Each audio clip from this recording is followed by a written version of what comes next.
Welcome to Outside Sales Talk, where we meet with industry experts to learn the strategies and tactics that make them successful. I'm your host, Steve Benson, and I've helped thousands of salespeople all over the world crush their quota. Today, I'll help you crush yours. Welcome back to Outside Sales Talk. Today, I've got Ron Carucci with me, and we're going to be talking about building influential connections in sales. Welcome to the show, Ron. Hey, Steve, great to be with you. Thanks for having me. Yeah, so Ron is the co-founder and managing partner of Navalent. He has a 30-year track record helping some of the world's most influential executives tackle challenges of strategy, organization, and leadership. Ron, let's jump into the questions. What would you say, what leads certain salespeople to connect better with their prospects than other salespeople? You know, Steve, we've all been on the other side of lots of salespeople, right? Whether it's on a phone or in an email or in person. And we all can instantly spot the difference between the person that makes me feel comfortable, makes me feel at ease, makes me feel curious, makes me eager to learn what they have to say, and the person that makes me want to go take a shower. I can't get away from them fast enough. I feel like I'm being manipulated. You know, they're like all plastic, all sizzle, no steak. And those are not small differences, and they're not hard to detect, right? um, I think salespeople that show up with a sense of help first, sell later, are the ones that are going to connect better because it's more about you. The people who have an agenda to sell, who want to convert you, who are looking for their in, who are asking you questions only to find the data they want, um, you know who they are. And and what those people don't realize is that the person in front of you is shutting down. They're not opening up. And it depends on what you're selling, but most of us are selling, services or asking for commitments. I mean, in my business, I'm asking for 6 and 7 figure commitments from leaders. So my sales cycle can be 6, 7 months. If soon into that relationship, these people who I'm asking to trust me with the keys to their kingdom don't trust me, don't believe that I'm out for their good, don't believe that I understand their world and the pain they're in, it's over. And the challenge in my world is that when I began my career, there were not that many people doing the kind of work that I do. Now there are hundreds of thousands of people claiming to do what I do. I'm being compared to all kinds of yahoos. It doesn't matter if it's rational or fair. That's the world I'm in. And so I have to set myself apart that much quicker and that much more intentionally if I'm going to have leaders want to keep talking to me. And And I think how that do you do that? for me, it's about help first, right? So when I begin a conversation with an executive who's in some kind of pain point, my assumption is if I never talk to you again, I want you to say that I was helpful. I want you to say that I made you think. I want you to say that I gave you a perspective or a tool or something to go help you move your dilemma along if you never call me again. I don't want you to, if my goal is only to move the conversation along through the funnel or to get you that much closer to considering a sample of my work or considering me a partner, that's about me. And these are savvy buyers. They know the difference. So for me, I presume a level of intimacy. I presume a level of trust. I presume a level of um, vulnerability on their part and my part. If they call to ask a question, whether they're willing to admit they're in pain or not, or willing to admit what part of the pain they contributed to, at least they're asking a question. Many times they're asking the wrong question, and I have to help guide them to that moment. And I have to recognize that this may not all happen in one conversation. Now, if you're selling widgets, so you're selling something a little bit more transactional, or you need to get you have a close rate you have to hit, which is always unfortunate, then you have to move things along a little bit more efficiently. But at the end of the day, do you want people thinking about their own life differently or about you? And if they leave the conversation thinking about you, you failed. If they leave the conversation thinking differently about their own world and their own life, or their own needs, differently than when they started the conversation, you added value. And that's the likeliest place to get the conversation to continue. Okay. So show prospects value and be authentic. Um, Tell me, what is attachment? I've read some stuff you've talked about there. Yeah. What is attachment, and how can salespeople utilize attachment when forming relationships? Well, so it's funny. It's many leaders take a utilitarian look at it, right? I'm going to use attachment, which means I'm going to fake it and make it look like I'm connected to you, so you like me. Attachment is a psychological phenomenon in all of our lives. We all have styles of attachment. We all have ways we connect to others, the ways we establish intimacy, the way we build trust, the ways we build relationships with other people. And if you don't understand that selling is fundamentally a relationship versus a transaction, and every sales book in the world says that, but it's still astounding to me these days, Steve, how many salespeople don't understand what it means and how to do it. And so they're Teflon. They're glitzy, they're polished, they're almost, robotic in their, in their own anxiety, their own. I mean, I've never met a good salesperson that didn't struggle with imposter syndrome, right? Some sense of inadequacy. They leave their humanity at the door rather than featuring it in a conversation. So you have a style of attachment. The question is, do you know what it is? Do you know how to optimize the attachment? Can you recognize how the person on the other side of a table attaches or doesn't, and can you adapt accordingly? You are establishing a relationship. You are sending cues about trustworthiness. You are breaking down or reinforcing defenses. You are telling people things about yourself non-verbally. The questions you ask, the order you ask them in, the way you answer their questions, the way you listen deeply, how you show empathy, how you show enjoyment, and how you let yourself be enjoyed. These are all cues that people are using, even subconsciously. Right? We have tons of behavioral science information that talks about cognitive biases that are operative. People are drawing conclusions about whether or not to give you money, or whether or not you're trustworthy of taking their money from the minute they meet you. And if you don't understand all those cues and aren't paying attention to the feedback loops that you're getting in their eyes, in their voice, in their body language, in their questions, and adapting accordingly, and you're just sticking to your script, you're probably not going to succeed very long as a salesperson in this world today. Yeah, well, and that almost feeds back into your original point around authenticity. And if you're not authentic and you're not actually showing value to your customers, then they're going to pick up on that, and not attach to you, not Yeah. not like you as much, not feel the same connection. And the interesting thing about authenticity is it's a kicked around word a lot, right? But what is it? Authenticity is in the eye of the beholder, right? I may be very authentic. I just may be authentically very self-serving, or authentically very self-interested, or Right, I may not be authentically very shallow. That's authenticity. It's just not going to help you connect with people. right. And so, if you're somebody for whom your self-knowledge is pretty limited, your awareness of how others experience you is pretty limited. You're not quite certain if you come across if your intentions and your impact have a really large gap in them. If you're anxious, I mean, many salespeople, it's so funny. I'm not sure if you've seen this, Steve, but so many salespeople I've met hate selling. They don't enjoy the process of, having to influence and convince others that what they've got is worth it. They feel dirty. They feel prostitutional. They feel manipulative. They don't like it, or they're so driven by the commission structure or the pay structure that they're blinded by their own ambitions.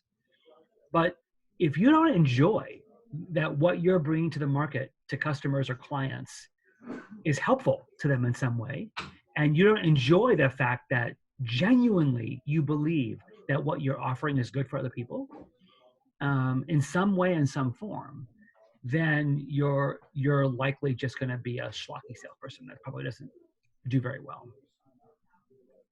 Well, and that's the authenticity side of what you were saying. The show prospects value side. Can you explain the help first, sell later mindset, and Well, why is the help first, sell later mindset so because important for field salespeople? at the end of the day, the value that you create in your product or service is in the eye of the beholder. It's so astounding to me how many times, if you ask a salesperson, What's the value proposition? The classic question. What are you selling? And then you ask buyers, what are you buying? How much they don't match, right? You may think you're selling convenience. I'm buying price. You may think you're selling price. I'm buying technology. So it's not about what you think the features and benefits are of your offering. It's what does the person on the other side of the table think they are? Well, you're never going to know that till they tell you. And that requires you listening first. You know, my opening question is to every prospect, tell me how I can help. What's going on? And I'm going to hear about their pain. I'm going to hear about their frustrations. I'm going to hear about, a challenge they're facing. And I'm mostly going to hear how they're defining the help they think they want, which almost inevitably is at best incomplete and almost always the wrong question. That isn't mine to judge at this moment. Mine is to understand, how are you seeing the pain you're in? What else have you tried? Why do you think help is a good thing now? Because the interesting thing about timing is, why'd you call now? Now, if it was a cold call and you got the call, then why'd they say yes? And sometimes one of the best questions you can ask is, I know you probably get gazillions of calls from people wanting to sell something to you, but you chose to take my call. And so I'm so curious as to why. And let them tell you what it was about your voice, your product, your offering, your company, your brand. What was it about that made them want to know more? Because they'll give you the answer, and that's an asset. And it's also great feedback, right? To know you may have done something right you didn't even know you did. So get them talking and let them talk for as long as they want to talk. Take good notes, listen deeply, ask further questions. Don't just be listening for that's my in, or, oh, that's the part I can sell them, or, oh, they need XYZ, they need the premium package, not the gold package. Don't be listening for how to force fit your solution to a question they may not be asking, right? Listen for the question they're asking. Listen for the questions they should be asking, but don't just be listening for the questions or the needs you want to hear that fit your pitch deck. And care and show empathy. Demonstrate that you've seen the pain they're in before. Demonstrate that you've helped other people solve it at some point. And then when it comes time, when the conversation is ready to switch, for you to say, would it be okay if I share with you some thoughts on how I think I might be able to help? Ask permission. And then it's time to sort of, begin to say, okay, I'm here to sell. At that point in the conversation, people know what you're there for. It's not a secret. And so don't try and convince and persuade. Don't judge. All the manipulative tricks around, how would you feel if I told you could have this, this, and this? Well, it's not. It's 2020. We're well past that crap. People are still doing it, but we're well past it.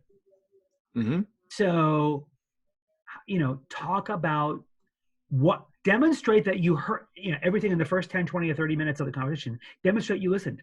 Demonstrate that you understood. Demonstrate that you've seen the problem before. And then begin to introduce the notion of how whatever you're selling might be helpful to them. Use a demo to give them a sample. Use, again, at the price points we work at, I do tons of work for free. What I tell my prospects is, look, at some point you and I will decide to start the meter or not. But while I'm here, let me help.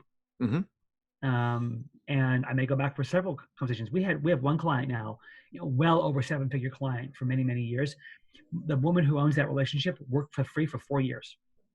Not daily, but she'd go and do meetings, she'd go do pitches, she'd talk to different executives. For 4 years, she cultivated that relationship. And then when the time was right, and we even turned down some work in that 4 years because it was like, this is the wrong work for us. We get pigeonholed there, we'll never be able to do what we're good at.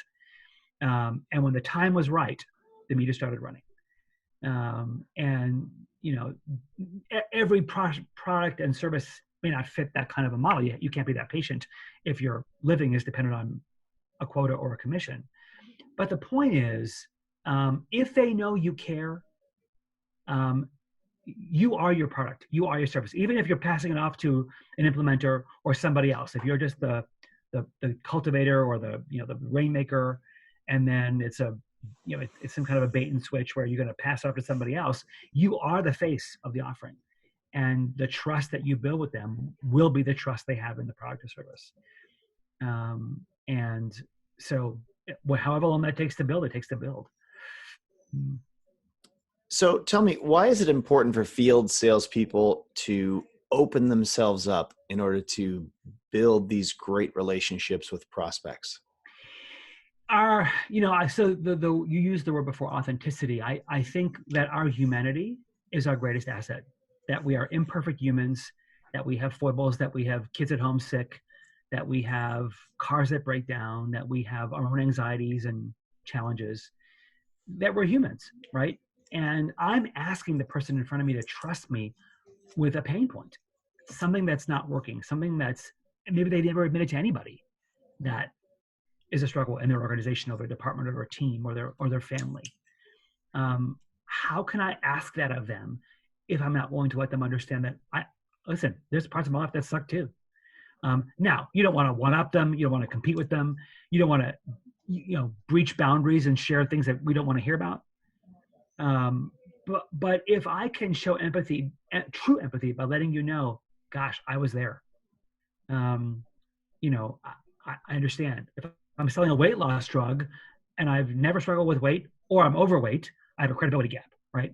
Mm-hmm. But if I'm selling you, a gym membership and I was 80 pounds overweight, now I'm not, how I use that story, not manipulatively and not coercively, but genuinely, is going to help my credibility and help that person believe that I believe in what it is I'm asking them to consider.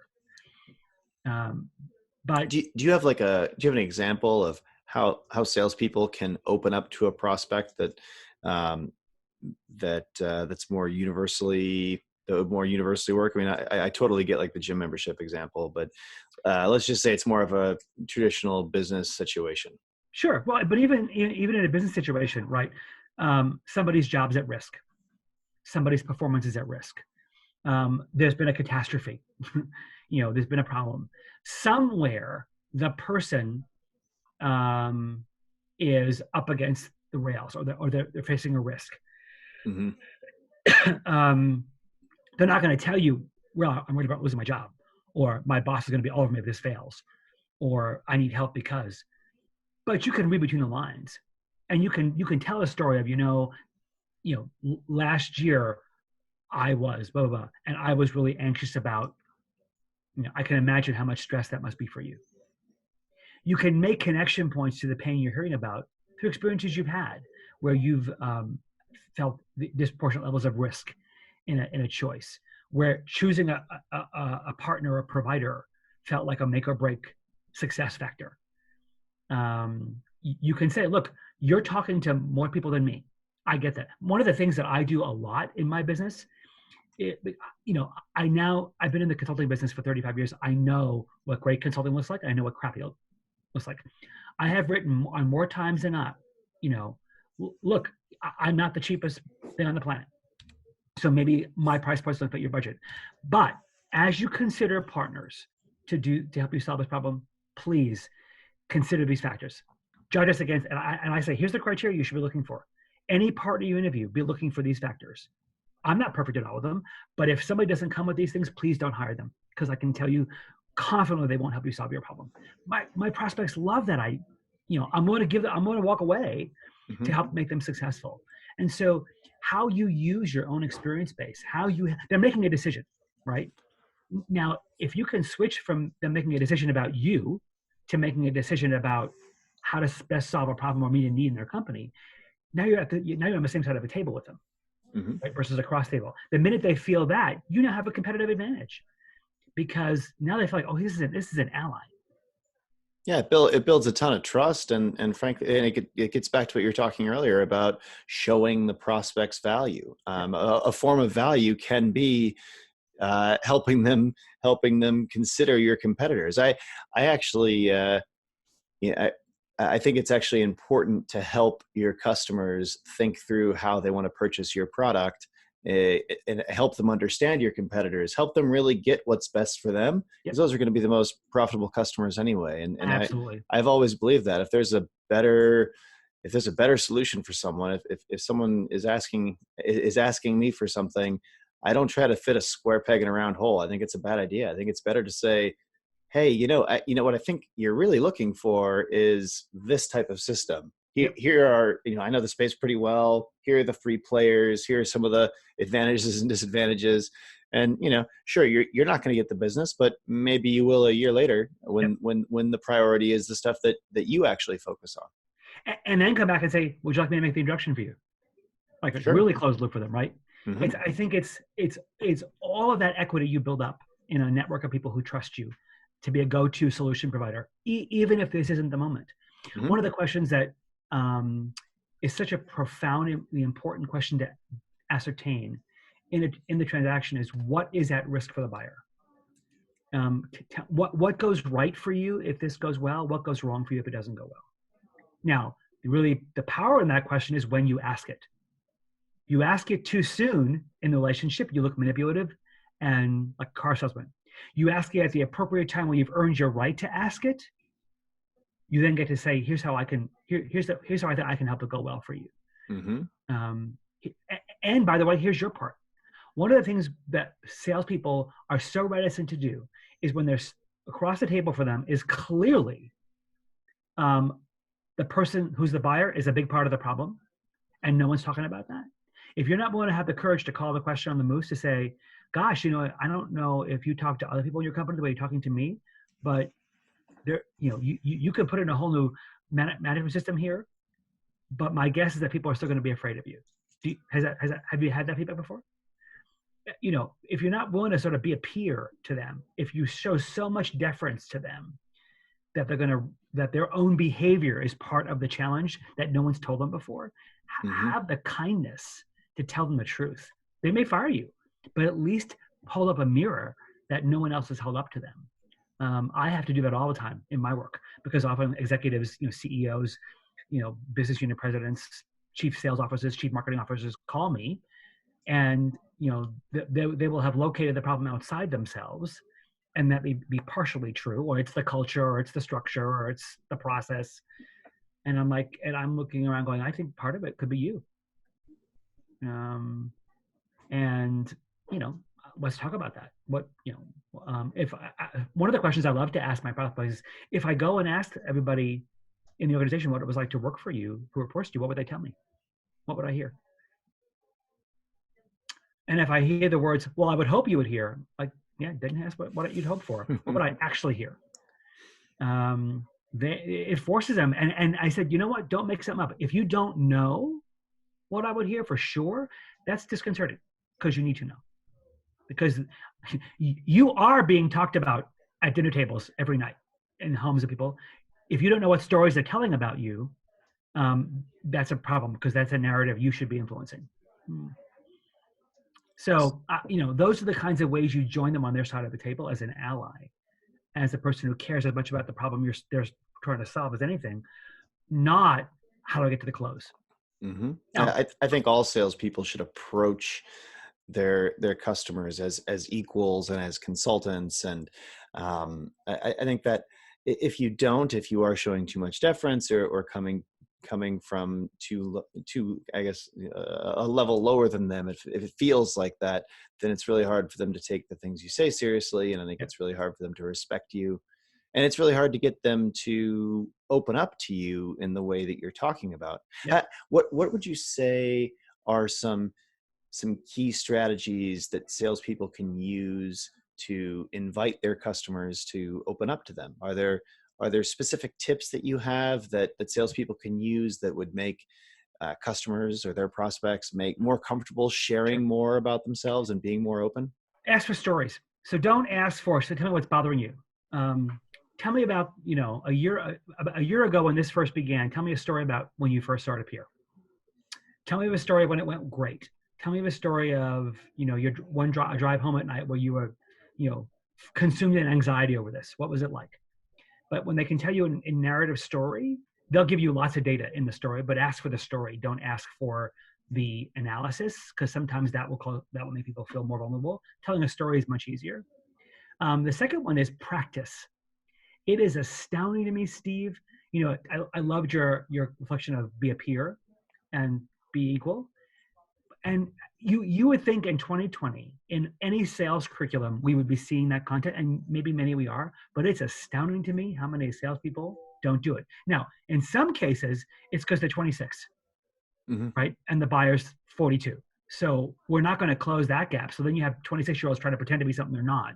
And that's detrimental. Well, like that can compromise your authenticity. I think you have It's, to it's you have going to to. you have to lean into your weaknesses to some degree, or else you come off as contrived and false. And the problem is how many organizations are putting their salespeople in positions to have to do that, right?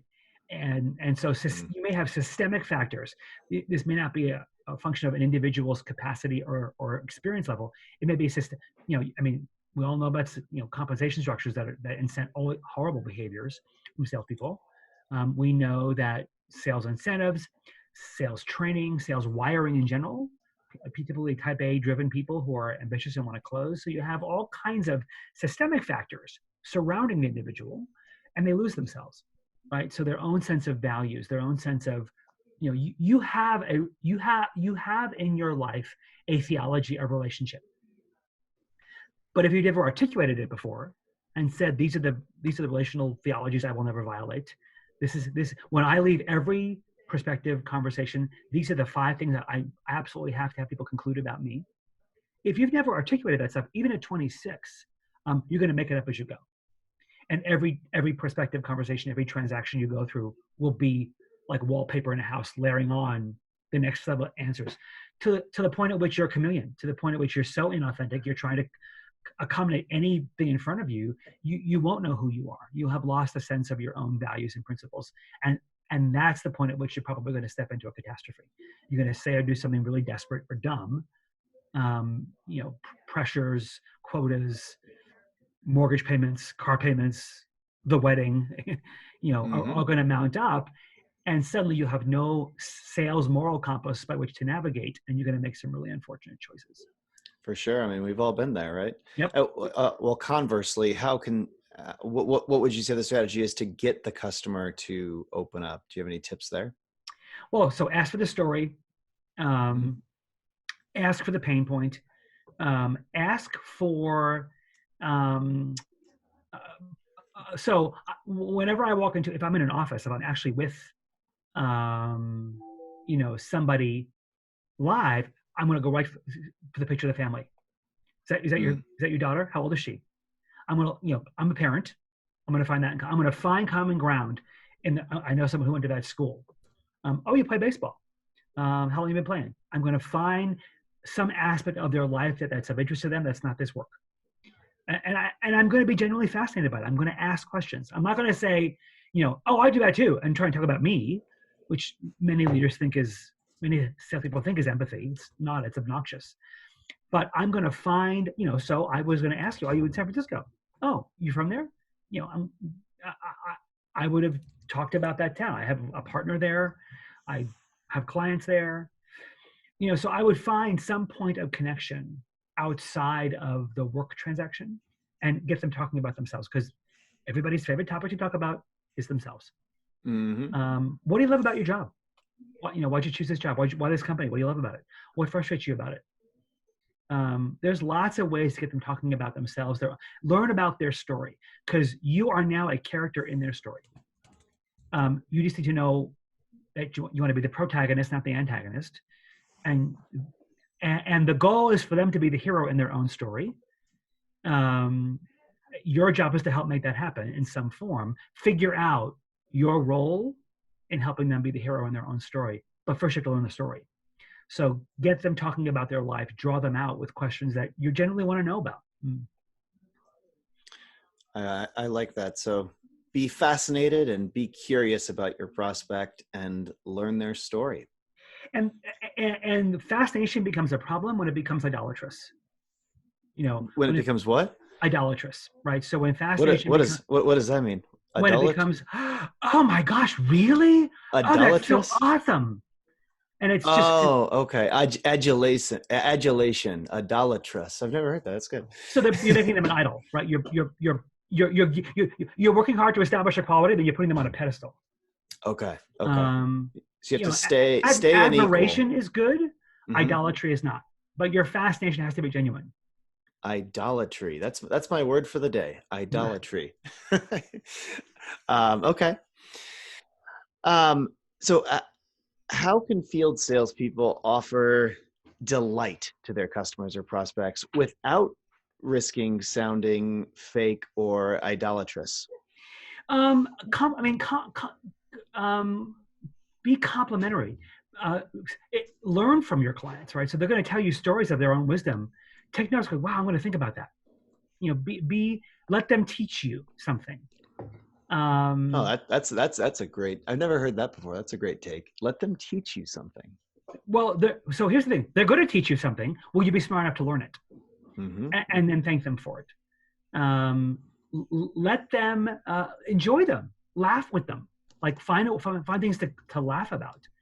Um, if you find out they're cooking, they're whatever, and they love to that's a hobby of them. What's your favorite meal to cook? What do you like to cook? And if it actually sounds like a food you generally would like, ask for the recipe. You know, Yeah, and then go home and actually make it and text them the picture of the meal. absolutely. Yeah, I love it. Um, Um, Very so, cool. but just enjoy. Here's the thing I tell whenever I'm doing sales training with people or teaching people: act as if they are a guest in your home. You're hosting a cocktail party. You're hosting. Be hospitable. Make them feel a guest in your home. Don't be a guest in their office or on their phone call. Whether you're on a phone or on a video call, whatever the connection is, close your eyes and think about it. If you were opening the door and inviting people over to a cocktail party or dinner party, how would your voice sound? What would your posture be? What would you do? Make them feel at home with you. And if you can think about hospitality being your primary posture, you'll be fine. I mean, it will get you off started right. How can salespeople use these skills of relationship management and connections to differentiate themselves from their competitors? Well, sadly, Steve, I think a lot of salespeople aren't doing this stuff to the degree they should be. Right? I mean, it's a first of all, in a technologically digital enabled world, the sweep between sales and marketing is highly different now, right? They're not equal playing partners anymore. If we want to be honest, a lot of the heavy lifting is done by marketing now, digitally enabled marketing. So when you get into the conversation, there's already some work done already, right? Which means you have less time, you have less ramp up, whatever, and you have to do this better and quicker and more efficiently. So that the fact that we're more digitally enabled to move some of the funnel along from tofu to mofu um, for the enterprise, it's a great cost savings. For the person who's going from mofu to bofu, it's not, right? You just amped up the task. So practice, practice, practice. If you're not, if people don't enter your presence and feel like, oh my gosh, I feel like I'm with Rachel Ray. Oh my gosh, I just walked onto the Food Network, HGTV show. This is, they don't feel endeared to your presence within like 90 seconds. Then you need to find out why that is and fix it. Because the digital enabled world has truncated the time, so attachment now has to happen much quicker. And some of that's false, right? Because we don't form deep relationships in 20 seconds. Hmm. But you have to assume I always teach my consultants, adopt the posture of intimacy before you've earned it. Presume Adopt a posture of what? of intimacy.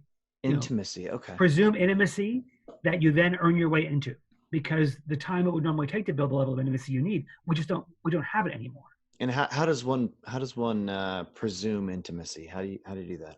The how you establish peership, the stories you ask for, um, the deference you don't show, the way you offer feedback, the way you listen to them and get them talking, the way you appreciate the vulnerability they show you.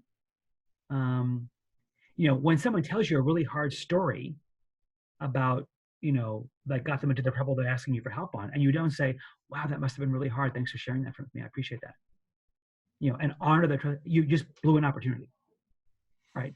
But in my script it says the next question is this. Hmm. Well, right? So when someone's giving you the gift of vulnerability, pause and thank them for it. It's those little moments that collect up the intimacy you need, that you, again, in a truncated process because of the digitally marketing work that did the top of the funnel for you, in an older world, you might have had a couple of misses like that and still been able to move things along. But today, there's just not time or room for those kinds of misses because they're going to move on to the next person. Right. Well, speaking of moving on to the next thing, so the next section of our show today is a quick question, quick answer, sales in 60 seconds. Okay. So what's the number one mistake salespeople make when building relationships with their prospects? Well, they don't. They go right to the selling part and forget that attachment's happening.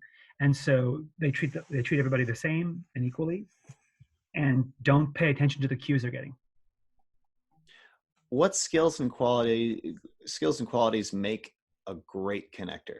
What do you need? A deep listening, empathy and self-awareness, and the courage to confront the truth. What tips do you have for reps to become customer ready before each meeting? Practice, role play. Never have the first conversation the first time. If you're newer at sales, rehearse every conversation you have to have. Find a partner, find somebody, find a coach, but rehearse every conversation. If you walk in and cold call coldly, you deserve to fail. What's one habit sales reps can start implementing right now to form better connections going forward? Study your prospects. Google, LinkedIn, Facebook. You can learn information about them before you go in. Many people probably do bare minimum stuff, but find out who knows them. Find someone you have in common on your network and learn about them, and learn about their company. Know their context, right? Know the world in which you're not just their job or them, but know the world in which they operate and understand it so that you can demonstrate credibility in that your solution or your offering can benefit them. Yeah, I always tell sales reps that I'm coaching, try to know your customers so well that you know how to do their job if you had to. So if Yep. you're selling, an extreme example of this, if you're selling shoulder joints, a med device to shoulder surgeons, you should be able to stand next to them in surgery and basically know exactly what they should be doing next and Yep. each step and why they're doing it and Yep. know their job the way they should. Hard with shoulder surgery, easier if you're selling, auto parts to mechanics to understand cars really well. But you have to understand your customer, and that Well, can mean knowing how to. It basically means knowing how to do their job. Well, I also understand knowing what's hard about the job, right? So if a shoulder surgeon who's working for a pro medical specialty doctor function and is having to rent OR space in a hospital, and we know that OR scheduling is tough, and we know that sometimes parts don't show up right, and sometimes nurses put the wrong mark on the wrong arm, right? Know some of the complexities of a surgeon's life today, the kind of competition, how technology and first and second payers are cutting into their income. There are stressors involved in being a surgeon today. Know those, and you'll be equally as credible. What's the best sales or business advice that you've ever received? I think it was many years ago when a mentor and boss of mine said, "Consult first, sell later." Unburden yourself from the pursuit of a close, and do it. I mean, we in my firm, we love what we do. We love the kind of profound impacts we get to have on organizations. I have to sell to do what I love to do. I don't. I mean, I got told early on in my life, "Oh, you could sell the Brooklyn Bridge," which I never thought was a compliment. It was always a little bit weird, but I can. So selling for me is a means to the end that I love. So for me, it's unburden yourself from the means to the end and just let people see you love doing what you do by helping them. Let people know why you love shoulder joints and why you think joint replacement is cool, and tell the story of your grandfather who had a knee replacement and got a whole new life because of it, and what that meant for you and why you want to sell medical devices. and that, because of your company's work, more people will have better shoulders. Mm. As an actionable takeaway today, what should the field salespeople listening today do as a first step to get started on building influential connections? Go back to 5 prospects, uh, 2 that bought from you, 3 that didn't, and ask them, describe in 10 words what it was like to be in my presence. What did you enjoy? What didn't you enjoy? And I want you to be honest with me. Powerful. Go do it. And then shut up and listen. Another key skill that not everyone has, right? Okay, well, I'm going to attempt to summarize all the wisdom that you've given us here today, Ron. So, salespeople who show up with a sense of help first, sell later are the most effective at selling, because selling is not just a transaction, but selling is a relationship. Salespeople must build trust in order to make deep connections. You want people to think about their own life differently, not you. So when you walk out of the room after a meeting, you want the prospect to be thinking about themselves and their business and what they're doing, not about you. So attachment is the way that we connect with others. Everyone has a slightly different style of attachment, and you need to realize what your style of attachment is, as well as the style of attachment of the person that you're trying to connect with, and then adapt to their style if you want to really attach with them. The value that you bring is in the eye of the beholder. Salespeople need to know the problems that their prospects are facing from their prospect's perspective. Get your prospects talking. Ask them, tell me how I can help. Listen for the help that they think that they want. Demonstrate that you're listening and that you understand the pains that you're facing. Empathy. Then show that you've solved these pains before. Next, talk about the solutions that you can provide for them. The trust that you build with them will be conferred onto your product. So the trust that you build with them will be the trust that they have in your solution or product. Salespeople can open up to their prospects to make them more comfortable. If it's applicable, show that you've been through the same struggles that they're going through and build yourself up as an ally in their current challenge. If your solution is not the right fit for their problem, don't be afraid to advise them in the direction of something else. It'll build the relationship and potentially come back for you. Invite prospects to open up by telling a story of a good day for them, and then maybe have them tell a story of a not so good day for them. But the act of them telling you stories and you listening and empathizing will build that deeper relationship. Find a point of connection outside of work to get people to open up. Be the protagonist, not the antagonist in your prospect's story, and figure out how to solve their pains in a way that makes them the hero. Let prospects teach you something and be smart enough to listen and to learn it, and then thank them for it. Show them that you've learned it. Presume a level of intimacy before you even earn it, and that can speed things up. Ron, this is some fantastic advice. Where can our listeners read more about your work? Where can they reach out to you? I want to know how you did that. I want to know. That was pretty impressive. the summarizing. Yeah. Just I'm listening. I mean, I'm using your skills, Ron. I'm listening. I'm empathizing, and I'm taking notes. That was an impressive bunch of notes. Anyway, I love to stay in touch with your listeners. So you can find me at Navalent, Navalent.com. We've got some great articles and videos there. We've got a free ebook on leading transformation if you want to download our playbook on impact, Navalent.com/transformation. The article in Forbes on deep connections like these with the 6 points of attachment you can put in your show notes as well. So lots of resources. Also find me on LinkedIn and Twitter. Mm. Fantastic. And that's Ron Carucci, Carucci. Yep. Mm. Well, this has been a great episode of the Outside Sales Talk. I appreciate it, Ron.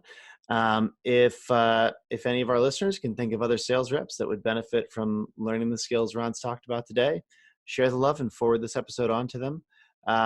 Please leave a rating for the podcast. If you find these helpful, it really helps spread the word through the world of Apple iTunes and all the other iTunes platforms. Take care until next time, everybody.